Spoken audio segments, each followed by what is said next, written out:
Hello friends, welcome to the accounting class. आज की video में पार्टनरशिप से रिलेटेड एक छोटा सा पॉइंट हम लोग समझेंगे। छोटा सा पॉइंट ज़रूर है, लेकिन वो बहुत इंपॉर्टेंट है, बहुत ख़ास है। कॉन्सेप्ट समझना बहुत ज़रूरी होता है।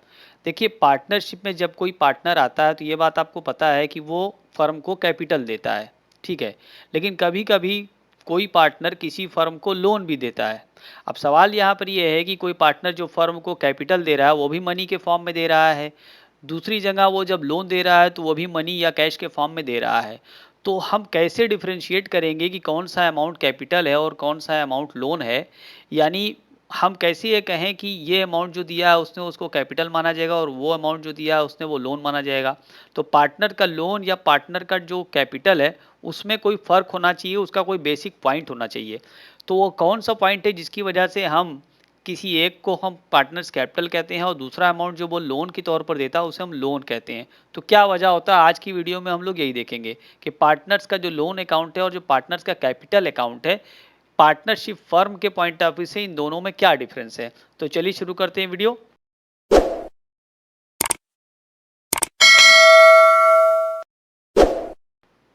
3 पॉइंट में मैंने बताया इसको, बहुत छोटा सी वीडियो पूरा देख लीजिएगा, आपको कॉन्सेप्ट क्लियर हो जाएगा। पहली बात है कि as per the Indian Partnership Act 1932, loan by a partner is repayable before repayment of capital to partners at the time of dissolution of the firm. देखिए, जब फर्म का डिसोल्यूशन होता है, जब फर्म बंद होती है, तो उस केस में पार्टनर ने जो भी दिया है फर्म को, चाहे वो कैपिटल दी हो चाहे वो उसने लोन दिया हो, दोनों ही उसको लौटाना पड़ेगा। तो जब हम कैपिटल और लोन दोनों ही लौटाना पड़ता है तो इन दोनों में प्रेफरेंस किसको दिया जाएगा? इन दोनों में प्रेफरेंस दिया जाएगा पार्टनर के लोन को।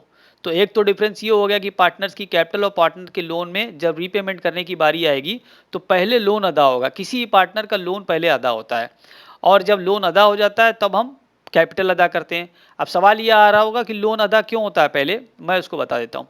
देखिए, जो लोन होता है वो चाहे पार्टनर ने दिया हो या पार्टनर की वाइफ ने दिया हो, पार्टनर के भाई ने दिया हो या किसी XYZ ने दिया हो, तो किसी ने भी लोन दिया हो, चाहे पार्टनर हो, पार्टनर का रिश्तेदार हो, पार्टनर का दोस्त हो या कोई हो, वो जो अमाउंट लोन होता है वो फर्म के लिए या बिजनेस के लिए आउटसाइड लायबिलिटी होता है, यानी बाहरी लायबिलिटी कही जाती है।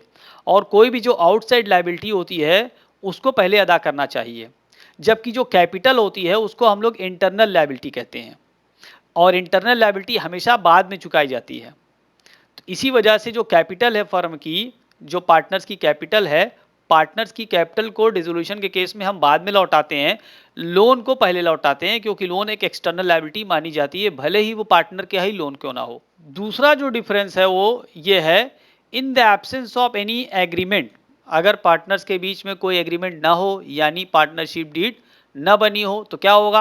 Partners get interest at the rate of 6% per annum. Partnership deed न बने होने के केस में पार्टनर्स के लोन पर 6% पर एनम, 6% सालाना की दर से इंटरेस्ट दिया जाएगा।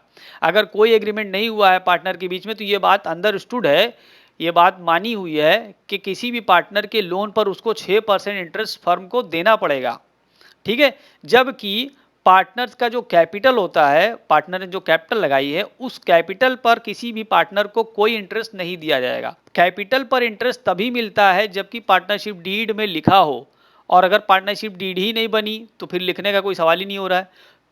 तो पार्टनरशिप डीड न बने होने पर कोई इंटरेस्ट नहीं मिलेगा कैपिटल पर, लेकिन लोन पर इंटरेस्ट दिया जाएगा और वो कितना दिया जाएगा ये भी तय है, वो है 6%।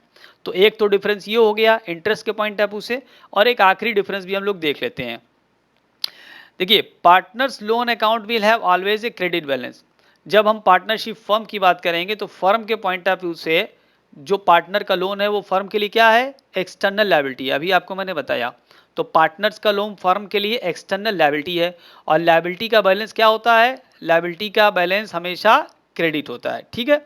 तो पार्टनर का जो लोन है वो फर्म के लिए हमेशा क्रेडिट बैलेंस होगा। दूसरी जगह जो पार्टनर का कैपिटल अकाउंट है ये भी कैपिटल ही ये भी क्रेडिट ही होता है। पार्टनर्स का जो कैपिटल अकाउंट है या कैपिटल अकाउंट किसी भी चीज़ का क्रेडिट बैलेंस होता है, समझ लीजिए आप। क्योंकि कैपिटल भी फर्म के लिए लायबिलिटी होती है, उसे हम लोग इंटरनल लायबिलिटी कहते हैं। इसीलिए आपको याद होगा कि बैलेंस शीट में जब हम लोग दो साइड वाली बैलेंस शीट बनाते हैं तो लेफ्ट साइड में लायबिलिटीज लिखते हैं और लायबिलिटी के अंदर में हम लोग कैपिटल लिखते हैं। तो लायबिलिटी साइड में कैपिटल लिखने का रीज़न यही होता है कि कैपिटल को इंटरनल लायबिलिटी मानी जाती है, क्योंकि वो ओनर को ही पे करना पड़ता है। अच्छा, जो कैपिटल अकाउंट का बैलेंस होता है वो हमेशा क्रेडिट होता है, लेकिन अगर पार्टनर ने फर्म से ज़्यादा पैसा निकाल लिया है और अपने वो लायबिलिटी को चुका पाने में असमर्थ है, वो इंसॉल्वेंट हो जाए, अगर कोई पार्टनर इंसॉल्वेंट हो जाता है तो उसका कैपिटल अकाउंट फिर निगेटिव चला जाता है। निगेटिव होने का मतलब है कि उसका कैपिटल अकाउंट डेबिट हो जाता है। तो कैपिटल अकाउंट ये पॉसिबल है कि कभी डेबिट हो जाए पार्टनर के इंसॉल्वेंट होने के केस में, लेकिन जो पार्टनर का लोन अकाउंट है वो डेबिट नहीं होगा, क्योंकि लोन का डेबिट होने का मतलब होता है कि लोन चुका दिया गया है।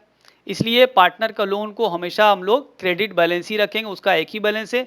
कैपिटल अकाउंट इंसॉल्वेंसी के केस में उस पार्टनर का डेबिट हो सकता है जो कि इंसॉल्वेंट हो रहा है। उम्मीद करते हैं आपको इन्फॉर्मेशन यूजफुल लगी होगी। तो अगर आपने मेरे चैनल को नहीं सब्सक्राइब किया, आप चैनल पर नए हैं तो इसको सब्सक्राइब कर लीजिए और बेल आइकन प्रेस कर दीजिए ताकि मेरी हर वीडियो की नोटिफिकेशन मिल जाए। इस तरह की बहुत सारी वीडियो मैं बनाता रहता हूँ। मेरी बहुत सारी वीडियो मेरे चैनल पर भी अवेलेबल है। अगर आपको इससे रिलेटेड कोई और वीडियो चाहिए या अकाउंटिंग की कोई भी आपको टॉपिक नहीं समझ में आ रहा है तो आप कमेंट में लिखकर हमको बताएं, मैं उसकी भी वीडियो बना दूंगा। वीडियो अच्छा लगा हो तो उसको लाइक और शेयर जरूर कर दें। अपना बहुत ख्याल रखें। मिलते हैं अगली वीडियो में, तब तक के लिए गुड बाय।